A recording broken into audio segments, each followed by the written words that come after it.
வணக்கம் நண்பர்களே, பேரிச்சை எப்படி காய்க்கின்றதை பற்றியும் அதில் ஹல்வா ரெசிபியும் செஞ்சு வீடியோ போட்டிருந்தேன். நிறைய பேர் நல்ல ஆதரவு கொடுத்துருந்தீங்க. முதல்ல அதுக்கு ஒரு நன்றி.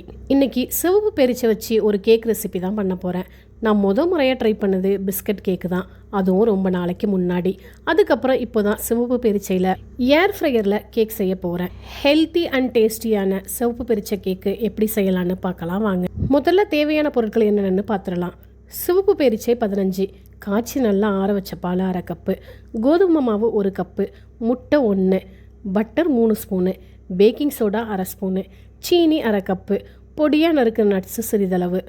சிவப்பு பேரிச்சை அழுத்தமாக இருக்கிறதுனால அதை சாஃப்டாகிற மாதிரி சுடு தண்ணியில் ஒரு 15 நிமிஷம் கொதிக்க விட்டு எடுத்துக்க போகிறேன். கேக் செய்கிற மெத்தடு ஈஸி தான், ஆனால் பொருளோட மெஷர்மெண்ட், பேக்கிங் டைம், மிக்சிங் சரியாக இருந்தால் பர்ஃபெக்டான கேக்கு கிடைக்கும். பாருங்கள், இந்த பேரிச்சை நல்லா தண்ணியில் கொதிச்சு ரெட் கலர் ப்ரௌன் கலராக மாறிடுச்சு. இப்போது இதை ஆற வச்சு உள்ளே இருக்கிற விதையை தனியாக எடுத்துக்க போகிறேன். விதையெல்லாம் எடுத்துகிட்டு மிக்சி ஜாரில் சேர்த்து மையாக அரைச்சிக்க போகிறேன். கடைகளில் கிடைக்கிற கேக்கில் அதிக சுகர், விலை குறைவான எண்ணெய், டால்டாலாம் சேர்ப்பாங்க. அது மட்டும் இல்லாமல் மைதா, ஆர்டிஃபிஷியல் கலர்னு நிறைய சேர்க்கறதுனால குழந்தைகளுக்கு ஒத்துக்காது.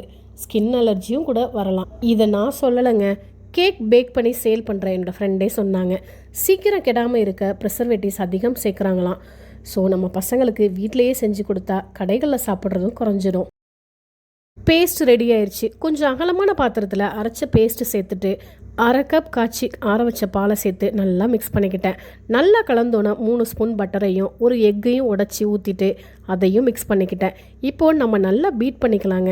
அடுத்து மைதாவையும் சோடா உப்பையும் வடிகட்டியில் சேர்த்து நல்லா சலிச்சு அதில் சேர்த்துக்கிட்டேன். கண்டிப்பாக சலிச்சு தாங்க சேர்க்கணும், அப்போ தான் பெரிய கட்டிகள் சேராது.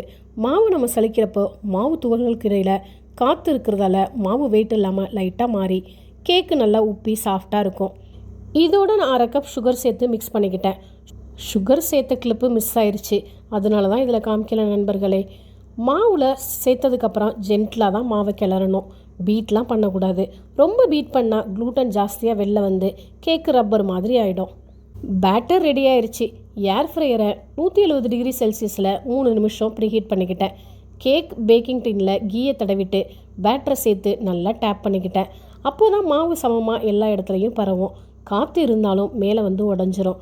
அதுக்கப்புறம் மேலே நட்ஸ் எல்லாம் பரப்பரன்னு தூவி விட்டுட்டேன். ஏர் ஃப்ரையரும் ப்ரீஹீட் ஆகிடுச்சு.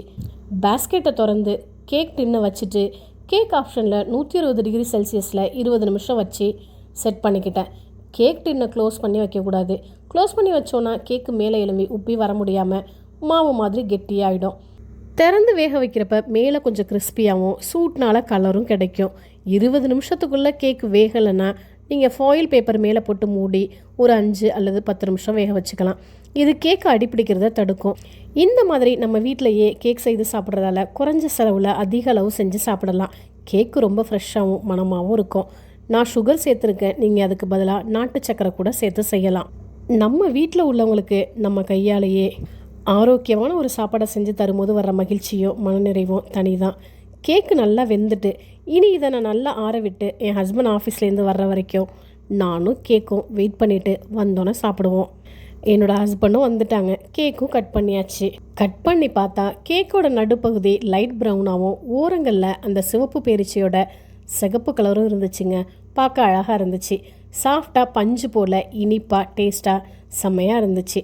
உங்களுக்கு சிவப்பு பேரிச்சை கிடச்சா கண்டிப்பாக ட்ரை பண்ணி பாருங்கள். நம்மளோட சேனலை மறக்காமல் சப்ஸ்கிரைப் பண்ணிவிட்டு லைக், கமெண்ட், ஷேர் பண்ணுங்கள். தேங்க்யூ ஃபார் வாட்சிங். See you soon.